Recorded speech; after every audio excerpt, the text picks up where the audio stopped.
The broom handle felt wrong in her calloused hands. Lieutenant Commander Kira "Ghost" Thorne had guided multi-million-dollar aircraft through sandstorms and missile barrages, but now she pushed dust across concrete floors in Building 47 of Naval Air Station Oceana. The irony wasn't lost on her.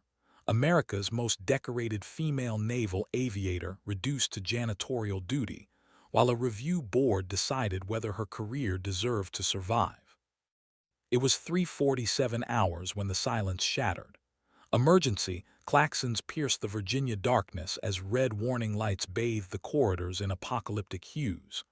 Ghost dropped the broom, muscle memory, overriding 2 months of forced mundanity.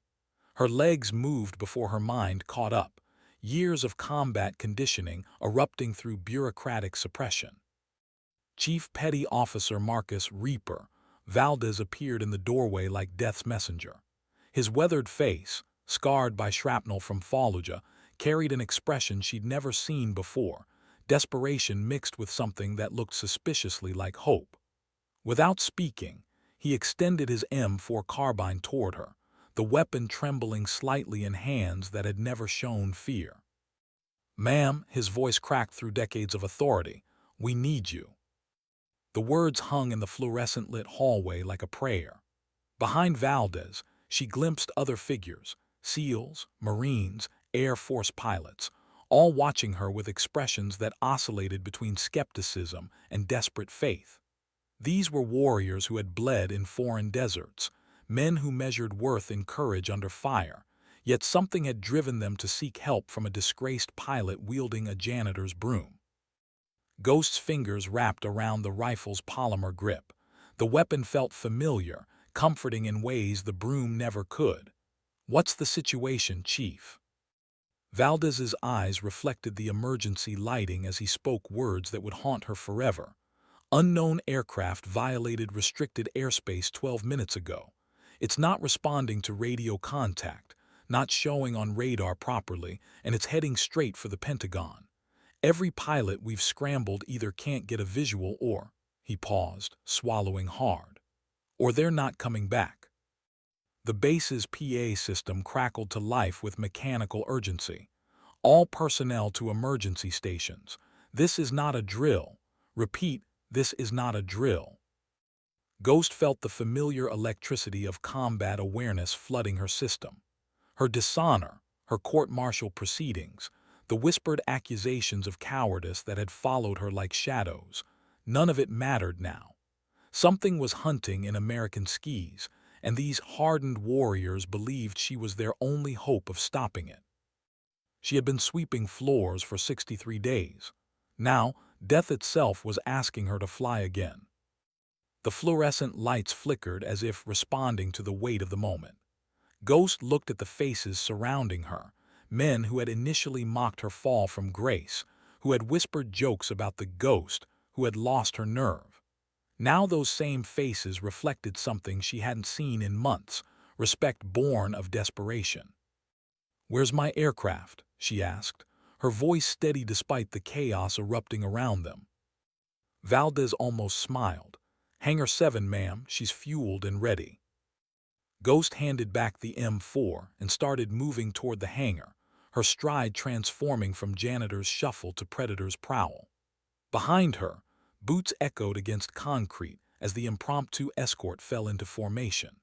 The emergency lighting painted their shadows long and sharp against the walls, creating a procession that looked more like warriors preparing for Valhalla than military personnel responding to a security breach. The night air hit her face as they emerged into the Virginia darkness. Above, stars struggled against light pollution, their ancient light seeming to pulse with anticipation. Ghost had always found peace in the sky's vastness, in the infinite possibilities that existed between Earth and space. Tonight, that same sky harbored something that had already claimed American pilots. "Ma'am," a young airman approached nervously, clipboard clutched against his chest like armor. "The review board specifically ordered that you're not to." "Son," Valdez interrupted, his voice carrying the weight of 30 years in uniform, "I don't think anyone's worried about paperwork right now." The airman's eyes darted between Ghost and the SEAL, calculating career suicide against immediate necessity. In the distance, the sound of jet engines spooling up created an ominous soundtrack to his decision. He stepped aside without another word. Hangar 7's massive doors stood open like a cathedral entrance. Inside, illuminated by harsh work lights, sat an FA-18F Super Hornet. The aircraft's twin engines gleamed in the artificial brightness, their intakes appearing to breathe with mechanical patience. Ground crew swarmed around the fighter like acolytes preparing a sacred ritual, their movements precise and urgent. Ghost paused at the hangar's threshold. The last time she had sat in a cockpit, 3 of her squadron mates had died. The official report blamed equipment failure, but Ghost knew the truth. Her hesitation had cost lives. That moment of doubt, lasting perhaps 2 seconds, had shattered careers and destroyed families. "The bird's clean, ma'am," reported Sergeant Amy Wrench Martinez, the crew chief's voice cutting through Ghost's memories. "Full load, all systems green. She's ready to hunt." Ghost nodded, pushing past the ghosts of her failures.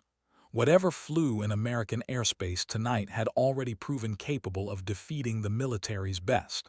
Fear was a luxury she couldn't afford, guilt a weight she'd have to carry while flying. The pre-flight inspection became a meditation. Ghost's hands moved across control surfaces and weapon systems with practiced precision, each check a prayer to gods of aviation she'd stopped believing in months ago. The aircraft responded to her touch like a living thing, systems humming with barely contained power. Around the hangar, personnel gathered in unusual clusters. Marines stood beside Navy technicians. Air Force pilots conversed with Army intelligence officers, the kind of inter-service cooperation that typically required congressional mandate. Tonight, it emerged naturally from shared concern and growing fear. "Ghost, you've got priority clearance for immediate launch." The voice belonged to Colonel James Hammer, Washington, a man whose reputation for bureaucratic inflexibility was legendary. His presence in the hangar, personally delivering clearance to a pilot under investigation, spoke volumes about the night's gravity. Ghost looked up from her inspection. "Sir, what exactly are we dealing with up there?" Washington's expression suggested he wished he knew. Initial contact occurred at 3:31 hours. Radar detected an aircraft moving at impossible speeds through restricted airspace. When our interceptors reached the coordinates, he paused, choosing words carefully. 3 F-22 Raptors launched. 2 reported visual contact before going silent. The third made it back, but the pilot's in shock. He keeps saying it wasn't an aircraft. The hangar fell silent except for the distant hum of base generators. Ghost felt familiar ice forming in her veins, the cold clarity that had once made her the Navy's most effective pilot. Whatever had claimed her colleagues wasn't bound by conventional physics or tactics. "Preliminary data suggests the target exhibits flight characteristics inconsistent with known technology," Washington continued. "It appears to phase in and out of radar coverage, accelerates beyond theoretical limits, and—" he hesitated again. "And it seems to be learning from our response patterns." Ghost's mind processed the implications. An adaptive adversary with superior technology, operating in American airspace with apparent impunity. Every military response had failed or disappeared entirely. The situation demanded someone desperate enough to ignore conventional wisdom, skilled enough to improvise under impossible circumstances, and expendable enough that failure wouldn't devastate command structure. In other words, it demanded someone exactly like her. The cockpit's familiar embrace felt like coming home after a long exile. Ghost's hands found controls through muscle memory, her body settling into the ejection seat with practiced efficiency. Around her, the Super Hornet systems awakened with electronic whispers and mechanical sighs. Heads-up display flickered to life, painting vital information across armored glass in ghostly green numerals. "Tower, this is Ghost, requesting immediate departure clearance." Ghost Tower, you are cleared for takeoff runway 27. Godspeed, Commander. The formality of the radio communication couldn't mask the controller's emotion. Ghost had earned her call sign through an uncanny ability to appear and disappear in combat zones, striking targets before enemies realized she was there. Tonight, she wondered if that reputation would prove prophetic in ways she'd never intended. Engine power built beneath her like caged lightning. The Super Hornet strained against wheel brakes, eager to transform potential energy into kinetic fury. Ghost released restraints and felt 22 tons of American engineering surge forward, pressing her deep into the ejection seat as acceleration overwhelmed gravity. Liftoff came as naturally as breathing. The aircraft rose into Virginia's night sky, its navigation lights blinking steadily against stars that suddenly seemed less distant. Below, the base shrank to geometric patterns of light, while ahead lay darkness punctuated only by the distant glow of Washington, D.C. Ghost Control. Vector heading 270, climb to Angels 20. Target was last observed approximately 40 miles northwest of your position, bearing 045 from Reagan National. Copy Control. Climbing to 20,000, turning to heading 270. The Super Hornet climbed through layers of atmosphere, each 1,000 feet revealing more of the eastern seaboard's sprawling lights. Ghost had flown this route countless times during training exercises, but tonight familiar landmarks appeared alien and threatening. Somewhere in the darkness ahead waited an adversary that had already proven capable of outmaneuvering America's most advanced fighters. Her radar display remained stubbornly empty, except for routine commercial traffic following established airways. Whatever she hunted possessed stealth capabilities beyond current understanding, or operated according to principles that rendered conventional detection useless. Ghost adjusted sensor parameters, cycling through different search modes while maintaining course toward the last known contact. Ghost Control. Be advised, you are now entering the zone where previous contacts were lost. The radio transmission carried weight beyond its words. Ghost was crossing into airspace that had swallowed 3 pilots and their multi-million-dollar aircraft without trace. Her pulse remained steady, breathing controlled. Fear would only cloud judgment when split-second decisions determined survival. At 20,000 feet, the world transformed into something magnificent and terrible. Above stretched an infinite dome of stars, their light traveling billions of years to illuminate this moment of potential catastrophe. Below, America slept unknowingly while something alien hunted in skis Americans had considered inviolate since Pearl Harbor. Ghost activated her aircraft's most sensitive detection systems, pushing the Super Hornet's electronics to their limits. She flew in a search pattern designed to maximize coverage while minimizing predictability, varying altitude and heading in ways that would confuse any observer attempting to establish attack parameters. Minutes passed in electronic silence. Her fuel state remained healthy, weapons systems showed green across all indicators, and the aircraft responded to her inputs with mechanical precision. Yet something felt fundamentally wrong, a presence that registered below conscious awareness, like being watched by predatory eyes in absolute darkness. The first indication of contact wasn't visual or electronic. Instead, Ghost felt a change in her aircraft's behavior, a subtle shift in control responsiveness that suggested external influence on flight surfaces. The Super Hornet's fly-by-wire computers began making minute corrections without pilot input, compensating for forces that shouldn't exist in clear air. Control Ghost. I'm detecting anomalous flight characteristics. Something's affecting my aircraft's performance. Ghost Control. We show you as alone on scope. No contacts within 50 miles of your position. But Ghost knew better. Years of combat experience had taught her to trust instincts over instruments, to recognize threats that existed beyond electronic detection. Something shared her airspace, something that influenced reality in ways that challenged everything she understood about physics and warfare. The temperature in her cockpit dropped 10 degrees without explanation. Ice began forming on her canopy despite operating in clear air at standard atmospheric conditions. The Super Hornet's environmental systems compensated automatically, but Ghost recognized the impossibility of natural ice formation at her current altitude and air temperature. Then she saw it. Initially, the contact appeared as nothing more than a distortion in starlight, a ripple in space that suggested movement without revealing substance. Ghost's training demanded she report the sighting, but words failed to describe what defied description.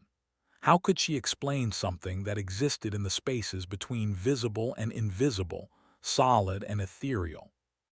The distortion moved with purpose and intelligence, maintaining distance while clearly observing her aircraft. Ghost activated her targeting systems, but radar locks slipped away like trying to grasp smoke. Infrared seekers found no heat signature, and visual tracking systems couldn't maintain contact with something that seemed to exist only in peripheral vision. Control, Ghost, I have contact with the unknown. Target bearing 090, range approximately 2 miles. Target appears to be. She paused, searching for words that wouldn't end her career. Target exhibits unconventional flight characteristics. Static filled her headphones before Control responded.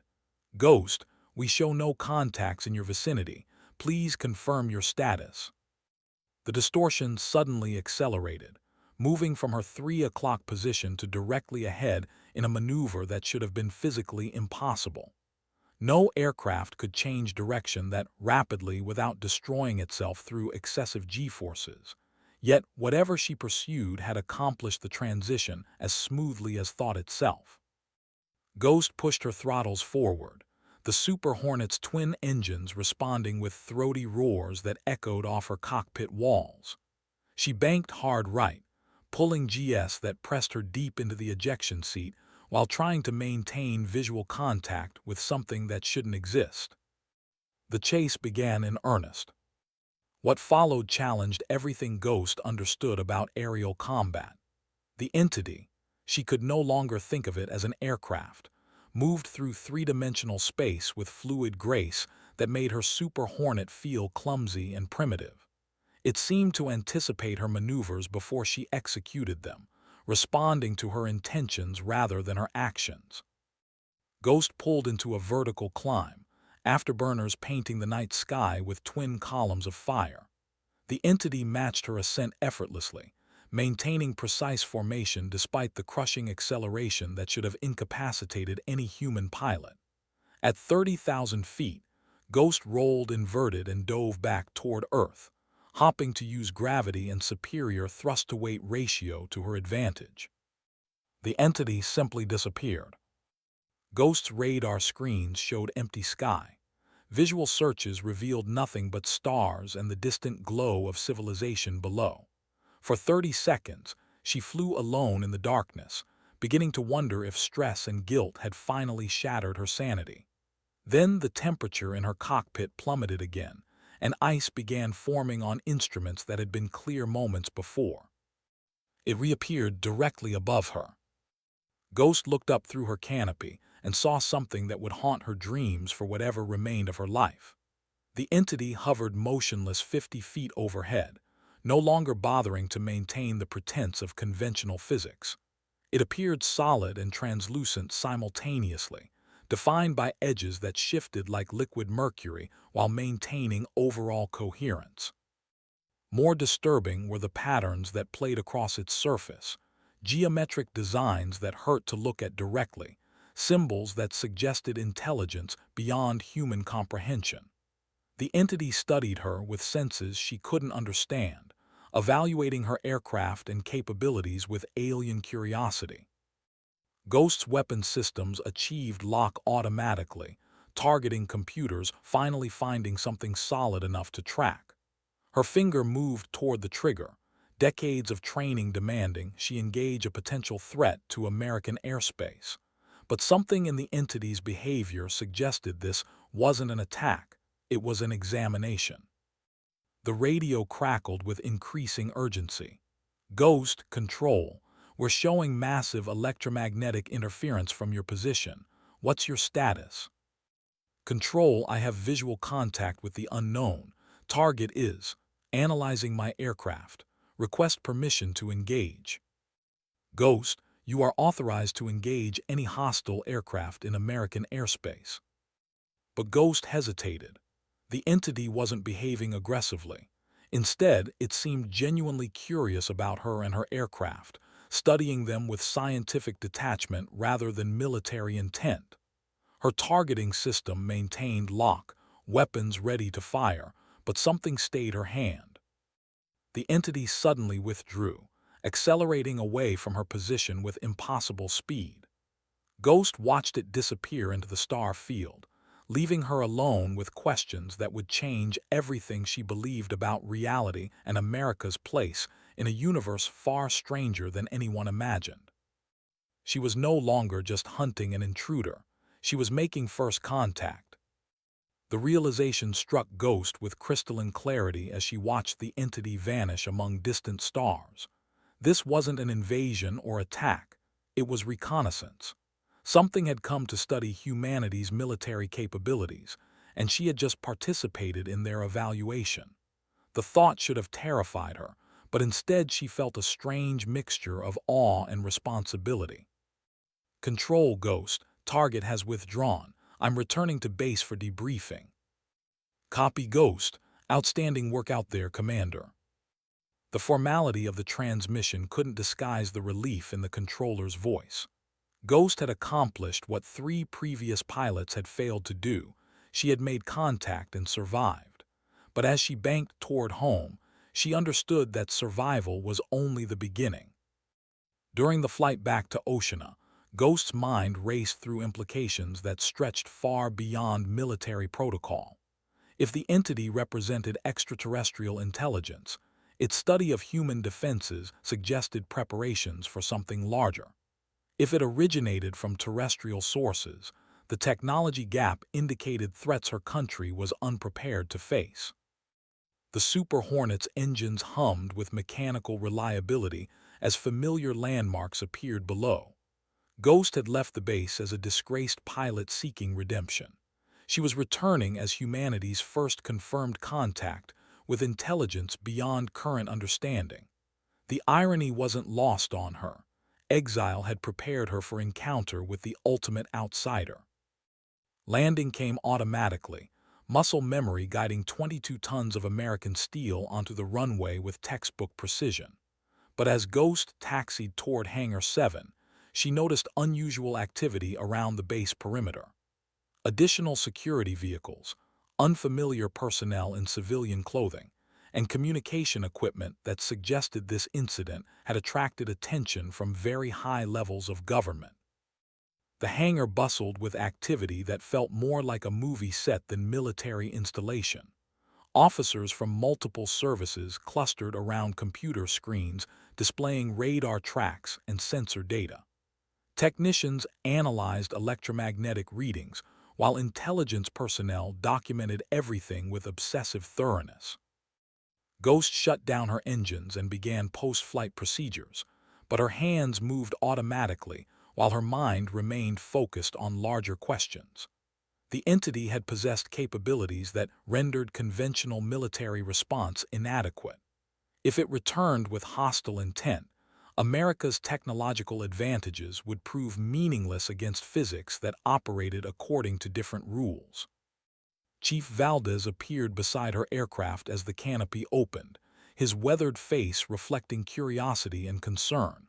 "How was it out there, ma'am?" Ghost looked at the SEAL who had initiated this night's events, recognizing that his desperate faith had led to discoveries that would reshape humanity's understanding of its place in the universe. "Chief, I think we're going to need a bigger boat." The debriefing lasted 6 hours and involved personnel whose security clearances exceeded Ghost's knowledge of government structure. She described the encounter repeatedly, each retelling scrutinized for details that might reveal the entity's origins, capabilities, and intentions. Video from her aircraft's cameras showed distortions and anomalies, but nothing that definitively proved the extraordinary nature of what she had experienced. Dawn was breaking over Virginia when Ghost finally escaped the parade of questioners and analysts. She walked across the base toward Building 47, where her broom still lay on the floor where she had dropped it 8 hours earlier. The sight of that simple cleaning tool seemed to belong to a different lifetime, to a person who had understood the universe in terms of physics and nations and human limitations. Ghost picked up the broom and resumed sweeping, but her movements were different now. She wasn't cleaning floors as punishment for past failures.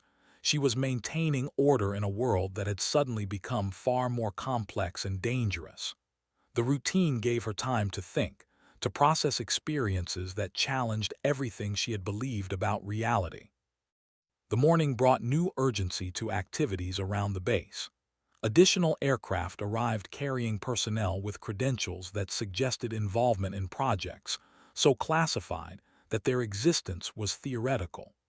Ghost continued her janitorial duties while observing preparations for something that appeared to combine scientific expedition with military operation. Colonel Washington found her in the same corridor where Chief Valdez had handed her a rifle 12 hours earlier. His expression carried the weight of decisions that would echo through history. "Commander Thorne, your orders have changed. Report to Building 1 at 1400 hours for mission briefing. Bring your flight suit." Ghost looked at the broom in her hands, then at the officer whose authority could reshape her future with a few words. "Sir, what kind of mission?" Washington's smile carried grim satisfaction. "The kind that's going to make you wish you'd stayed in janitorial services, Ghost. The kind that's going to save the world." The morning stretched endlessly as Ghost completed her final hours of custodial duty. Around her, the base transformed into something that resembled a combination of military installation and scientific research facility. Personnel she didn't recognize moved with purpose through corridors that had been routine yesterday, but now felt charged with anticipation and fear. At 1400 hours precisely, Ghost stood before Building 1's security checkpoint, wearing the flight suit she had thought she'd never don again. Her reflection in the building's glass doors showed a woman transformed by 12 hours of extraordinary experience. Confidence had replaced resignation. Purpose had overcome despair. The briefing room contained faces that would have been at home in Pentagon war rooms or NASA control centers. Maps covered the walls showing global locations marked with symbols Ghost didn't recognize. Computer screens displayed data streams that suggested monitoring activities on a planetary scale. "Ladies and gentlemen," Washington began, his voice carrying authority that filled the room, 12 hours ago, we achieved first confirmed contact with intelligence utilizing technology beyond current human understanding. Commander Thorne's encounter represents either humanity's greatest opportunity or its greatest threat. Ghost took her place at the briefing table, acutely aware that every person in the room was looking at her with mixtures of curiosity, respect, and fear. She had become the expert on something no human had previously experienced, the authority on contact with intelligence that operated according to rules humanity was only beginning to comprehend. "The entity studied our defenses and capabilities with scientific thoroughness," Washington continued. "Analysis of electromagnetic data suggests it transmitted information to somewhere else. We believe last night's encounter was preliminary to something larger." The implications settled over the room like morning fog, obscuring familiar terrain and revealing landscape that was simultaneously promising and terrifying. Ghost had not merely survived contact with alien intelligence. She had participated in humanity's first examination by powers that viewed Earth civilizations as subjects worthy of study. "Commander Thorne," Washington's attention focused on her with laser intensity, "you've been selected to lead humanity's response to whatever comes next. Your unique experience makes you invaluable to operations that will determine our species' future." Ghost felt the weight of destiny settling on her shoulders like flight gear before a combat mission. She had spent months believing her career was finished, that her moment of hesitation had permanently disqualified her from military service. Instead, that same capacity for careful thought had prepared her for responsibilities that would reshape human civilization. The briefing continued with technical details that painted a picture of global preparation. Military installations worldwide had detected similar electromagnetic anomalies. Scientists were analyzing data that challenged fundamental assumptions about physics and technology. Governments were quietly preparing for possibilities that ranged from peaceful contact to existential threat. Ghost listened to discussions that would have seemed like science fiction yesterday, but her night among the stars had prepared her for realities that transcended human understanding. She was no longer LT, Commander Kira Thorne, the pilot who had lost her nerve and been relegated to janitorial duties. She was Ghost, humanity's first ambassador to intelligence beyond the stars. The briefing concluded with orders that would have terminated any normal military career, but now represented the beginning of something unprecedented. Ghost was assigned to a project that officially didn't exist, tasked with preparations for contact scenarios that challenged every protocol in military history. As personnel dispersed to duties that would echo through history, Ghost remained in the briefing room, staring at maps that showed a world on the brink of transformation. Outside, Virginia's afternoon sun painted familiar landscapes with light that seemed somehow different now, that she knew Earth was being observed by eyes that understood the universe in ways humanity was only beginning to glimpse. She had been sweeping floors when a SEAL placed his rifle in her hands without a word. Now she held humanity's future in those same hands, and the universe was watching to see what she would do with it. The story had just begun. Ghost stood alone in the briefing room as shadows lengthened across maps that now seemed like children's drawings compared to the vastness she had experienced at 30,000 feet. Through the building's reinforced windows, she could see the sun setting over Virginia, painting the sky in shades that reminded her of the aurora-like patterns she had witnessed on the entity's surface. Her hands traced the edge of the briefing table, fingers finding scars in the wood that spoke of previous crises, earlier moments when dedicated personnel had gathered to plan responses to threats that seemed insurmountable. But those threats had been human in origin, limited by the same physics that governed American aircraft and weapons.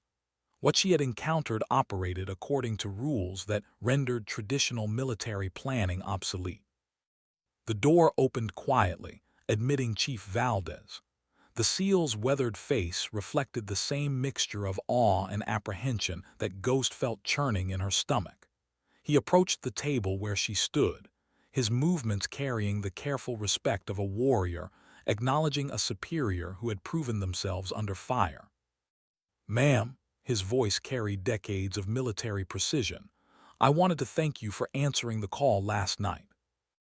Ghost looked at the man whose desperate faith had initiated 12 hours that changed everything she understood about reality. "Chief, I think I should be thanking you. You gave me back my wings." Valdez nodded slowly, understanding passing between veterans who had each found redemption in service to something larger than personal ambition. "Permission to speak freely, Commander." "Granted. When I handed you that rifle, I was betting everything on a hunch that you were still the pilot who earned her call sign by appearing where enemies least expected her. After last night," he paused, choosing words carefully. "After last night, I know that Ghost never left. She was just waiting for the right mission." The SEAL's words carried weight that settled into Ghost's chest like armor, protection against doubts that had haunted her for months. She had questioned her courage, her competence, her right to wear the uniform she had dishonored through hesitation. But the universe had provided an answer written in starlight and impossible physics. Some missions required not just courage, but the wisdom to recognize when conventional responses proved inadequate. "What do you think we're really dealing with out there, Chief?" Valdez moved to the window, his silhouette outlined against the dying light. "Ma'am, I've fought in 16 countries across 4 continents. I've seen what humans do to each other when civilization fails. But what you described—" He turned back toward her, expression grave. "That wasn't human, and it wasn't trying to hurt us. It was studying us like we were some kind of test." Ghost nodded, recognizing truth in the SEAL's assessment. The entity's behavior had demonstrated curiosity rather than hostility, scientific interest rather than military aggression. It had possessed capabilities that could have destroyed her aircraft effortlessly, yet it had chosen examination over elimination. The implications suggested intelligence that operated according to moral frameworks humanity was only beginning to understand. "Chief, what if this is just the beginning? What if last night was their equivalent of sending a scout to observe enemy positions before the main assault?" "Then we'd better hope they liked what they saw, ma'am, because if they decide we're a threat—" Valdez didn't finish the sentence, but his meaning was clear. Humanity's most advanced weapons would prove meaningless against physics that allowed instantaneous acceleration and apparent phase transitions through solid matter. Night fell over Naval Air Station Oceana as Ghost and Valdez stood in the briefing room, two warriors contemplating challenges that transcended everything their training had prepared them to face. Around the base, preparations continued for missions that would determine whether humanity's first contact with superior intelligence marked the beginning of a new age or the prelude to extinction. Ghost's radio crackled with Priority 1 transmission protocols, the electronic tones that preceded orders from the highest levels of command authority. She activated the secure channel, recognizing encryption signatures that indicated communication from sources that officially didn't exist. "Ghost, control. Report to Hangar 7 immediately for mission briefing and aircraft preparation." The transmission ended without elaboration, but Ghost understood the implications. 12 hours after her first contact with alien intelligence, she was being recalled to active flight status for operations that would either establish humanity as a worthy participant in galactic civilization or confirm its status as a species requiring external management. She walked through corridors that bustled with activity suggesting mobilization for conflict beyond conventional understanding. Personnel moved with the efficient urgency of professionals preparing for operations where failure meant consequences that extended far beyond military defeat. Ghost recognized the atmosphere from previous deployments, the electric tension that preceded missions where survival depended on competence, courage, and luck in equal measure. Hangar 7 had been transformed into a command center that combined military efficiency with scientific sophistication. Banks of computers analyzed data from sources Ghost didn't recognize, while technicians prepared equipment that looked more appropriate for space exploration than atmospheric flight. Her Super Hornet sat in the center of the activity, its systems upgraded with modifications that suggested capabilities beyond standard Navy specifications. Commander Thorne, a woman approached whose credentials identified her as Dr. Sarah Chen, though Ghost suspected that name was as artificial as the civilian clothing that poorly concealed military bearing. "We've made some improvements to your aircraft based on analysis of last night's encounter." Ghost examined the modifications with professional curiosity. Additional sensors had been installed throughout the aircraft's structure, their purposes suggested by complexity that rivaled space-based telescopes. New communication equipment promised capabilities that exceeded anything in the Navy's official inventory, while computer systems displayed processing power that belonged in research installations rather than combat aircraft. "Doctor, what exactly are you preparing me for?" Chen's smile carried the satisfaction of a scientist whose theoretical work was about to receive practical testing. "Commander, we believe the entity will return. When it does, we want to be ready for more comprehensive communication than your first encounter allowed." The implications of comprehensive communication with alien intelligence struck Ghost with force that left her momentarily breathless. Humanity stood at the threshold of contact that would fundamentally alter civilization's understanding of its place in the universe. She would serve as ambassador to powers that could reshape reality according to principles that challenged human comprehension. "Ma'am," Sergeant Martinez approached with the reverent care of a technician presenting a sacred instrument, "your aircraft is ready. All systems show green. New equipment is calibrated and tested. She's ready for whatever comes next." Ghost nodded, recognizing the truth in the crew chief's words. Her Super Hornet had been transformed from military aircraft into humanity's first diplomatic vessel, equipped to facilitate communication with intelligence that operated according to physics beyond current understanding. The responsibility was simultaneously terrifying and exhilarating.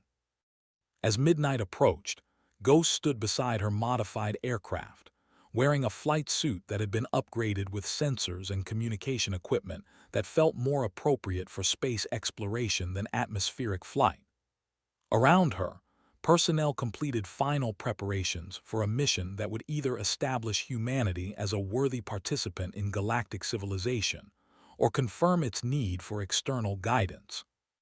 The universe was waiting, and Ghost was ready to answer.